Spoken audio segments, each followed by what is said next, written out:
ప్రభునందు నాకు అత్యంత ప్రియమైనటువంటి వాళ్ళారా, మన ప్రభువును రక్షకుడైనటువంటి యేసుక్రీస్తు వారి యొక్క శుభనామంలో మీ అందరికీ నా హృదయపూర్వకమైన శుభములు వందనములు తెలియజేస్తున్నాను. ఉదయకాల సమయంలో దేవుని వాక్యాన్ని ధ్యానం చేసుకుందాము.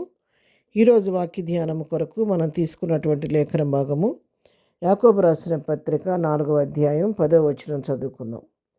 ప్రభు దృష్టికి మిమ్మల్ని మీరు తగ్గించుకునడి, అప్పుడు ఆయన మిమ్మను హెచ్చించను. ఆమెన్. దేవుని నామనకు మహిమ కలుగును గాక. ఇక్కడ యాకోబు భక్తుడు హెచ్చరిస్తూ ఉన్నాడు, ప్రభు దృష్టికి మిమ్మల్ని మీరు తగ్గించుకోండి, అప్పుడు ఆయన మిమ్మలను హెచ్చిస్తాడు. మిమ్మల్ని మీరు హెచ్చించుకుంటే మీరు తగ్గించబడతారు, తగ్గించుకుంటే హెచ్చించబడతారనే సత్యాన్ని ఇక్కడ భక్తుడు మనకు తెలియజేస్తూ ఉన్నాడు. అవును ప్రియరా, ఎవరు దీనులై నడిగిన హృదయం కలిగి నా మాట విని వణుకుచుండునో వారినే నేను దృష్టించనని చెప్పి దేవుని వాక్యం సెలవిస్తుంది.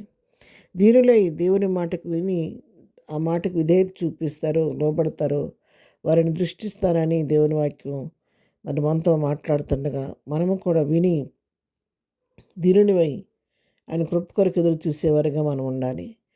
పేతురు రాసిన మొదటి పత్రికలో కూడా 5వ అధ్యాయం 6వ వచనంలో చూస్తే, దేవుడు తగిన సమయం అందు మిమ్మల్ని హెచ్చించినట్లుగా ఆయన బలిష్టమైన చేతి క్రింద దీన మనస్కులైనడి అని చెప్పి దేవుని వాక్యం సెలవిస్తుంది.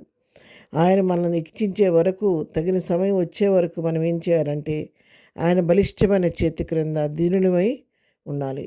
దీనులమై ఉన్నప్పుడు ఆయన దీనులకు తన కృపను అనుగ్రహించే దేవుడై ఉన్నాడు. కీర్తన గ్రంథం 51వ అధ్యాయం 17వ వచనం కూడా మనం గమనిస్తే, విరిగి నలిగిన మనస్సు దేవునికి ఇష్టమైనటువంటి బలులు. విరిగి నలిగిన హృదయాన్ని ఆయన అలక్ష్యం చేసే దేవుడు కాదు, విరిగిన మనస్సే దేవునికి ఇష్టమైన బలులు. కాబట్టి ఎవరైతే విరిగినలిగిన హృదయంతో మరి తమ తగ్గించుకొని రిక్తులుగా చేసుకొని, ప్రభువా నేను నాలో ఏమి లేదు, నీ కృపను బట్టి అని ప్రభువుని హెచ్చిస్తూ విరిగినలిగిన హృదయంతో దీనులై ఎవరైతే కృపాసనం చేరతారో వారి యందు దేవుడు కనికరం చూపించి వారి మీద లక్ష్యం ఉంచి వారి పట్ల తన కార్యాలను జరిగించే ఉన్నాడు. మళ్ళీ మనం హెచ్చించుకుంటే తగ్గించబడతాము, మళ్ళీ మనం తగ్గించుకుంటే హెచ్చించబడతాం. కాబట్టి ఉదయకాలం దేవుని వాక్యం మీతో నాతో మాట్లాడుతుండగా మనల్ని మనం హెచ్చించుకోవటం మనం మానివేద్దాము, మనల్ని మనం తగ్గించుకుందాము, దీనులమై ప్రభు కృపకు పాత్రలు అవుదాము. ప్రభువా, నీ అంత శక్తిమంతుడు, ఔన్నత్యం కలిగిన దేవుడు ఈ లోకంలో ఎవరు లేరు నాయన, నీకంటే ఘనులు ఈ లోకంలో ఎవరు లేరు. సమస్త ఘనత మహిమ ప్రభావాలకు నీవే అర్హుడవు, నీవే యోగ్యుడు అని ఆయన నామాన్ని హెచ్చిస్తూ గణపరుస్తూ ఉంటే, మనల్ని మనం తగ్గించుకుంటూ ఉంటే ఆయన ఆశీర్వాదం మనపైకి మన కుటుంబాల పరికి తగిన సమయంలో దిగి వస్తుంది. ఆయన హెచ్చిస్తాడు. దేవుడు ఒకసారి మనం కనికరించిన తర్వాత, ఆయన ఆశీర్వాదం మన మీదకి వచ్చిన తర్వాత దాన్ని ఆపటం ఎవరి తరం కాదండి. ఒకసారి దేవుడు మనల్ని ఆశీర్వదించడం మొదలు పెడితే ఎంతమంది ఎన్ని ఆటంకాలు పెట్టాలని ప్రయత్నం చేసినా కూడా ఆ ఆశీర్వాదాన్ని అడ్డగించడం ఎవరి వల్ల కాదు. ఎందుకంటే ప్రభువు ఆశీర్దిస్తే అది ఎప్పటికీ ఆశీర్వాదకరంగానే ఉంటుంది. కాబట్టి అలాంటి దేవుని దైవికమైన ఆశీర్వాదం మన మీదకి, మన కుటుంబాల మీదకి రావాలంటే మనం దీనులమై ఆయన పాదాలు పట్టుకుని ఆయన కృప కొరకు కనిపెట్టుకోవాలి. ఈ ఉదయకాల సమయంలో పునరుద్ధానపు దినాన మన ప్రభువాక్యం మనతో మాట్లాడుతుండగా మనము కూడా ఈ దినాన దీనులమై ప్రభు సన్నిధికి వెళ్ళి ప్రభు ఇచ్చే ఆశీర్వాదాన్ని, ఐశ్వర్యాన్ని పొందుకొని ప్రభు కృపకు పాత్రలు అవుదాము. ప్రార్థన. ప్రేమగలిగిన తండ్రి, పరిశుద్ధురాని పాదముల కొందనాలు.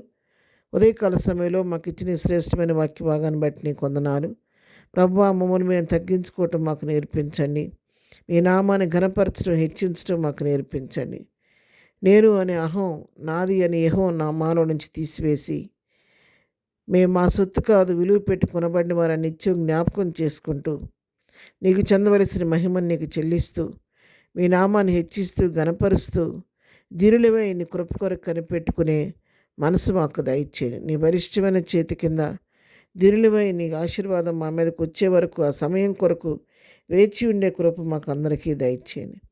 ఇదిలో నాయన పునరుద్ధాన ఆరాధనకు వెళుతూ వస్తున్నప్పుడు రాకపోకల్లో తోడుగా ఉండండి. ప్రపంచంలో జరుగుతున్న ప్రతి పునరుద్ధాన ఆరాధనలో మీరు ఉండండి. ప్రతి ఆరాధన ద్వారా మీరే మహిమ, ఘనత, ప్రభావాన్ని పొందుకోండి.